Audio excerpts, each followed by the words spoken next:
ഈ യദുകുല രതിദേവൻ ചില്ലറ കക്ഷിയൊന്നുമല്ല കേട്ടോ. നമ്മൾ വിചാരിക്കുന്നത് ഒരു KSRTC ഡ്രൈവർ, താൽക്കാലിക ഡ്രൈവർ. അദ്ദേഹം ആള് വേറെ ലെവലാണ്. ബസ് ഓടിക്കുമ്പോൾ തന്നെ മണിക്കൂറുകൾ അദ്ദേഹം മൊബൈൽ ഫോണിൽ സംസാരിച്ചുകൊണ്ടേയിരിക്കും. അതിലൊന്നും അദ്ദേഹത്തിന് ഒരു പ്രശ്നമില്ല. ബസ് ഓടിക്കും, ഫോണിൽ സംസാരിക്കും, എല്ലാ കാര്യങ്ങളും ഈയിടയിൽ ആംഗ്യങ്ങൾ കാണിക്കും, തടയുന്നവരോട്, യാത്രക്കാരോട്, അല്ലെ വഴിയിൽ ഓവർടേക്ക് ചെയ്യുന്നവരോട്. ഇതെല്ലാം ഒരേ സമയം ചെയ്യുന്ന ഒരു അസാമാന്യ അപൂർവ പ്രതിഭയാണ് സത്യം പറഞ്ഞാൽ യദുകുല രതിദേവൻ എന്നുള്ളത് നമ്മൾ അംഗീകരിച്ച മതിയാവും. ഏറ്റവും അവസാനം കണ്ടെത്തിയ തെളിവ് എന്താണ്? പിന്നെ നുണ പറയാനും നല്ല വിശേഷ കഴിവ് അദ്ദേഹത്തിനുണ്ടെന്ന് പല തവണ തെളിഞ്ഞ്.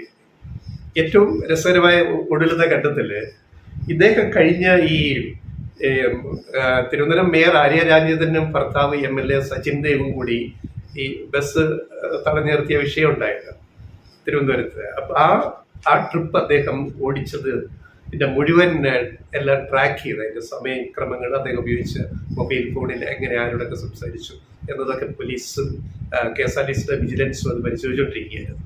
അപ്പൊ അതിൽ വന്നത് യദുകുല രതിദേവൻ ഈ പലപ്പോഴായിട്ട് ഈ യാത്രക്കിടയിൽ 1 മണിക്കൂറാണ് മൊബൈൽ ഫോണിൽ സംസാരിച്ചത്. അപ്പൊ നമ്മൾ വിചാരിക്കും മേടെ ബാധിക്കാം, ആ ബസ് നിർത്തിയിട്ടിട്ടല്ല എങ്ങനെ സംസാരിച്ചത്, അതിന് നിൽക്കുന്ന കുഴപ്പം എന്നാ പറയട്ടെ, കേൾക്കുക. ആകെ ഈ യാത്രയില് രാത്രി 10 മണിക്ക് തിരുവനന്തപുരത്ത് വന്ന യാത്രയില് 10 മിനിറ്റ് മാത്രമേ ഈ ബസ് നിർത്തിയിട്ടുള്ളൂ. ഭക്ഷണം കഴിക്കാനോ മൂത്രമൊഴിക്കാനോ ഒക്കെ യാത്രക്കാർക്ക് വേണ്ടി ആകെ 10 മിനിറ്റ് മാത്രം. ബാക്കി 90 മിനിറ്റ് പിന്നെയും ബാക്കിയുണ്ട്. ആ സമയത്ത് അദ്ദേഹം ബസ് ഓടിക്കുകയായിരുന്നു. അപ്പൊ 90 60 മിനിറ്റിൽ 50 മിനിറ്റ്, 1 മണിക്കൂർ നമ്മൾ പറഞ്ഞില്ല, 10 മിനിറ്റ് അദ്ദേഹം സംസാരിച്ച് ബസ് നിർത്തിയിട്ട് അത് നമ്മൾ കിഴിക്കാം. അതായത് കിഴിച്ചിട്ട് ബാക്കി 50 മിനിറ്റ് ഉണ്ടല്ലേ, 60 മിനിറ്റില് ഈ 50 മിനിറ്റ് അദ്ദേഹം ബസ് ഓടിക്കുമ്പോൾ ഫോണിൽ സംസാരിച്ചുകൊണ്ടേയിരിക്കും. കുറ്റകരമല്ലേ? കേസെടുക്കണ്ടേ? ഒരു KSRTC ഡ്രൈവർ എത്രയോ യാത്രക്കാരൊരു ബസ്സിൽ അവരുടെ ജീവൻ കയ്യിൽ വെച്ച് പന്താടുകയല്ലേ മൊബൈൽ ഫോണിൽ സംസാരിച്ചുകൊണ്ടിരുന്നിട്ട് ഡ്രൈവ് ചെയ്യുമ്പോൾ? ഒരശ്രദ്ധ, ഒരു പാളിച്ച, എന്തെങ്കിലും ഒന്ന് സംഭവിച്ചാൽ ഈ ടിക്കറ്റ് എടുത്ത് യാത്ര ചെയ്യുന്ന ഈ യാത്രക്കാരുടെ ജീവന് ഒരു വിലയുമില്ലേ? യദുകുലനാഥ, യദുകുല രതിദേവ എന്ന് ഞങ്ങൾ ചോദിച്ചു പോവുകയാണ്. അപ്പോ യദുകുലനെതിരെ, രതിദേവനെതിരെ കേസെടുക്കണം.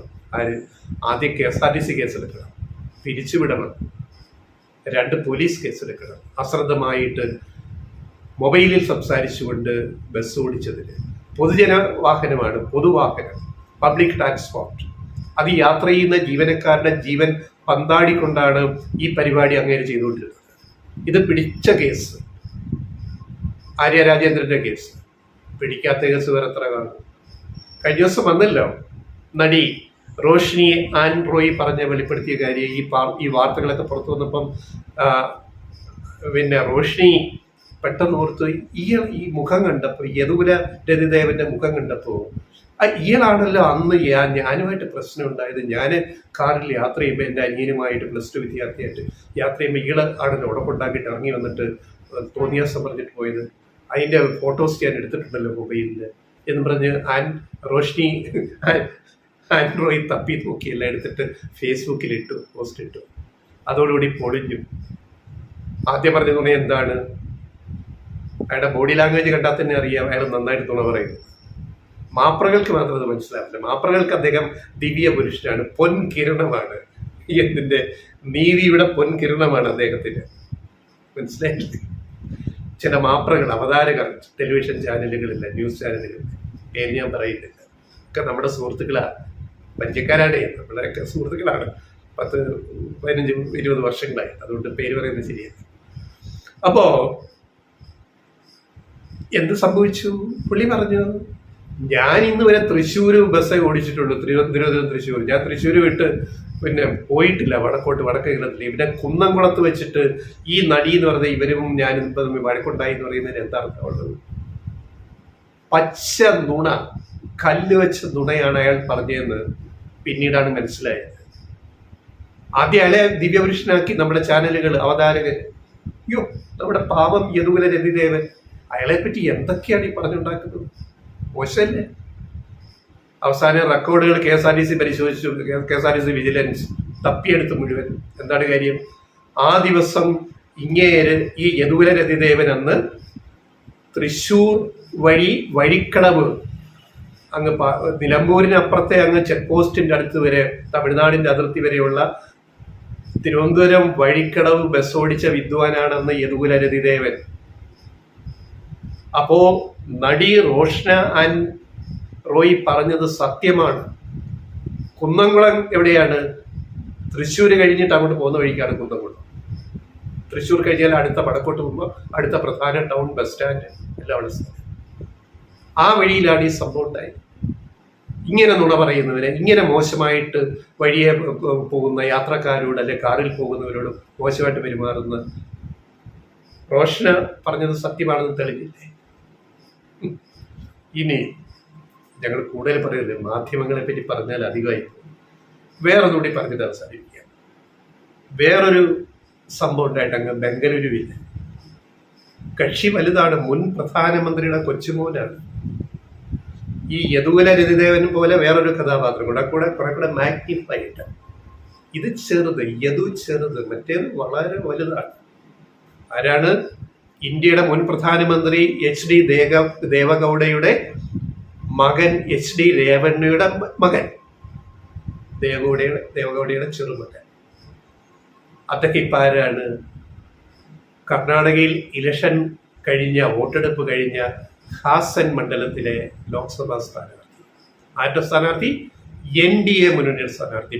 നരേന്ദ്രമോദി നയിക്കുന്ന, പ്രധാനമന്ത്രി നയിക്കുന്ന NDA മുന്നണിയുടെ ഹാസൻ എന്ന് പറഞ്ഞാൽ ദേവഗൌഡ കുടുംബത്തിന്റെ ഒരു തട്ടകമാണ് കർണാടകയിലെ ഹാസൻ. അവിടുത്തെ NDA സ്ഥാനാർത്ഥിയായിട്ട് മത്സരിച്ച് അയക്ക് അനുകൂലമോ പ്രതികൂലമായിട്ട് വോട്ടെല്ലാം വോട്ടിംഗ് മെഷീനിൽ ആയി കഴിഞ്ഞപ്പോഴാണ് ഒരു സംഭവം പുറത്തു വരുന്നത്. അതായത് പ്രജ്വൽ രേവണ്ണ ഒരു എത്ര യദുവിനെ കൂട്ടിച്ചേർന്നാൽ എത്ര വരുമെന്ന് നമ്മൾ ആലോചിച്ച് നോക്കിയാൽ മതി. സുന്ദരൻ സുമുഖൻ പുള്ളി ചെയ്തത് 200-ലേറെ സ്ത്രീകളെയാണ് ലൈംഗിക പീഡനത്തിന് ഇരയാക്കിയത്. വീട്ടിൽ പണിയെടുക്കുന്ന വേലക്കാരികളെ ഉൾപ്പെടെ. വലിയ കുടുംബമാണ്, കോടീശ്വര കുടുംബമാണ്. അവിടെ 200-ലേറെ സ്ത്രീകളെയാണ് ലൈംഗിക പീഡനത്തിന് പ്രജ്വൽ രേവണ്ണ, ദേവഗൌഡയുടെ കൊച്ചുമകൻ, ഇരയാക്കിയിട്ട് ആ വീഡിയോസ് ചിത്രീകരിച്ചു, ദൃശ്യീകരിച്ചു. ഇനി കഴിഞ്ഞ ദിവസം ഈ പ്രജ്വൽ രേവണ്ണയുടെ അച്ഛനെ, അതായത് ദേവഗൌഡയുടെ മകനെ, HD രേവണ്ണയെ, മുൻ മന്ത്രി, കർണാടകയിലെ മുൻ മന്ത്രി രേവണ്ണയെ പോലീസ് അറസ്റ്റ് ചെയ്തു. ബംഗളൂരുവിലെ ദേവഗൌഡയുടെ വസതിയിൽ നിന്നാണ് അറസ്റ്റ് ചെയ്യാൻ കാര്യം, ഈ പ്രധാന ആരോപണം ഉന്നയിച്ച ഈ സ്ത്രീയെ, ഈ വീട്ടിൽ ജോലിക്ക് നിന്നിരുന്ന ഈ സ്ത്രീയെ രേവണ്ണയുടെ നേതൃത്വത്തിൽ തട്ടിക്കൊണ്ടുപോയി. അതിനെതിരെ അവരുടെ മകൻ പോലീസിൽ പരാതി കൊടുത്തു. അങ്ങനെയാണ് രേവണ്ണയെ ഇപ്പൊ പോലീസ് അറസ്റ്റ് ചെയ്തിരിക്കുന്നത്. മനസ്സിലായില്ല? അച്ഛനെ, മകനെ സംരക്ഷിക്കാൻ ശ്രമിച്ച അതിന്റെ പേരിൽ അച്ഛനെ അറസ്റ്റ് ചെയ്തു. മകൻ നയതന്ത്ര പാസ്പോർട്ട് വഴി ജർമ്മനിയിലാണ്, ഇന്ത്യയിലില്ല. പണ്ട് വിജയമല്യ ഇന്ത്യ വിട്ടുപോകുമെന്ന് മുന്നറിയിപ്പുണ്ടായിട്ടും, അന്വേഷണ ഏജൻസികൾ മുന്നറിയിപ്പ് കൊടുത്തിട്ടും, അന്നത്തെ ധനകാര്യമന്ത്രിയായിരുന്ന അന്തരിച്ച മനുഷ്യൻ, പേര് ഞാൻ പറയുന്നില്ല, അന്ന് ഇന്ത്യയെ ഭരിക്കുന്ന സമയത്തെ അന്നത്തെ മന്ത്രിസഭയിലെ സ്വാധീനം ഉപയോഗിച്ചുകൊണ്ട്, അല്ലെ ധനമന്ത്രിയെ ഉപയോഗിച്ചുകൊണ്ട് ഈ പറയുന്ന ഇതേ കർണാടകയിൽ നിന്ന്, ദേവഗൌഡയുടെ കർണാടകയിൽ നിന്നും വിജയമല്യ സുഖമായിട്ട് ലണ്ടനിലേക്ക് പറഞ്ഞു ഫ്ലൈറ്റിന്. പിടിക്കാമായിരുന്നു കേന്ദ്ര സർക്കാരിന്, പിടിച്ചില്ല. പൊയ്ക്കോട്ടെ. എന്നിട്ട് ഇങ്ങേരെ അങ്ങ് കടത്തി വിട്ടിട്ട്, എല്ലാ സൗകര്യം ചെയ്തുകൊണ്ടൊക്കെ വിജയമല്യെ കടത്തി വിട്ടിട്ട് പിന്നെ വലിയ കൊലാലാണ്. മല്ലിയെ കൊണ്ടുവരാൻ കേസ് വഴക്ക്, കോടതി അതിന് കോടികൾ ചെലവഴിക്കുന്നു, കേസും വഴക്കും. ലണ്ടനിൽ കേസ് വാദിക്കുന്നു, ഇവിടെ കേസ് വാദിക്കുന്നു കേന്ദ്ര സർക്കാർ. മല്ലിയെ തിരിച്ചു കൊണ്ടുവരാൻ ഞങ്ങൾ പ്രതിജ്ഞാബദ്ധരാണ് ഞങ്ങൾ. എവിടെ കൊണ്ടുവന്നത്? എവിടെ? അയാളിപ്പോഴും സുഖമായിട്ട് ലണ്ടനിൽ താമസിക്കുക. ആര്? വിജയമല്യ രാജ്യസഭ MP ആയിരിക്കുമ്പോഴാണ് അദ്ദേഹം നയന്ത്ര പാസ്പോർട്ട് വഴി ഇതേപോലെ ചാടിക്കടന്നു പോയത്. വിജയമല്യ പോയത് അങ്ങനെയാണ്, വേറെ പലരും പോയിട്ട്. ഏറ്റവും അവസാനം പ്രജ്വൽ രേവണ്ണ എങ്ങനെയാ പോയത്? നയതന്ത്ര പാസ്പോർട്ട് ഉപയോഗിച്ചിട്ടല്ല ജർമ്മനിയിലേക്ക് അദ്ദേഹം കടന്നു. ദേവഗൗഡയുടെ കൊച്ചുമോൻ സൗകര്യം ചെയ്തു കൊടുത്തത് കേന്ദ്ര സർക്കാർ. ആരുടെ സർക്കാർ? പ്രധാനമന്ത്രി നരേന്ദ്രമോദിയുടെ സർക്കാർ എന്നാണ് ആരോപണം. ഈ ആരോപണം തെളിയിക്കേണ്ടത് ആരുടെ ബാധ്യതയാണ്? കേന്ദ്ര സർക്കാരിന്റെ ബാധ്യതയാണ്. അപ്പം മൊത്തം തട്ടിക്കൂട്ടി നോക്കിയാൽ ആകെ പ്രശ്നമാണ്. ഇവിടെ ഒരു യദു, അവിടെ ഒരു പ്രജ്വൽ, മറ്റേടത്ത് മറ്റൊരാൾ, ആകെ പ്രശ്നമാണ്. പക്ഷെ ഇവരാരും നമ്മുടെ മാധ്യമങ്ങൾക്ക് മുന്നിൽ അന്ത്യചർച്ചയിൽ ഇവരാരും കുറ്റക്കാരല്ല. അവരൊക്കെ വളരെ എന്താ പറയുക, അവരൊക്കെ വളരെ നീതിയുടെ പൊൻകിരണങ്ങളാണ്. യദുവിനെ ഒരു മാധ്യമ അവതാരം വിശേഷിപ്പിച്ചത് നീതിയുടെ പൊൻകിരണമാണ് യദു. അപ്പൊ പ്രജ്വൽ ദേവഗൗഡ രേവണ്ണ, പ്രജ്വൽ രേവണ്ണ, അതാണ് ഔദ്യോഗിക പേര്. ഈ നീതിയുടെ പൊൻകിരണം എത്രയോ മടങ്ങ്, 1000 മടങ്ങ് പൊൻകിരണമായിട്ടായിരിക്കും ഈ അവതാരകൻ വിശേഷിപ്പിക്കുക TV ചാനലില്, ന്യൂസ് ചാനൽ. തൽക്കാലം ഇവിടെ നിർത്തുകയാണ്, ബാക്കി നമുക്ക് നോക്കാം.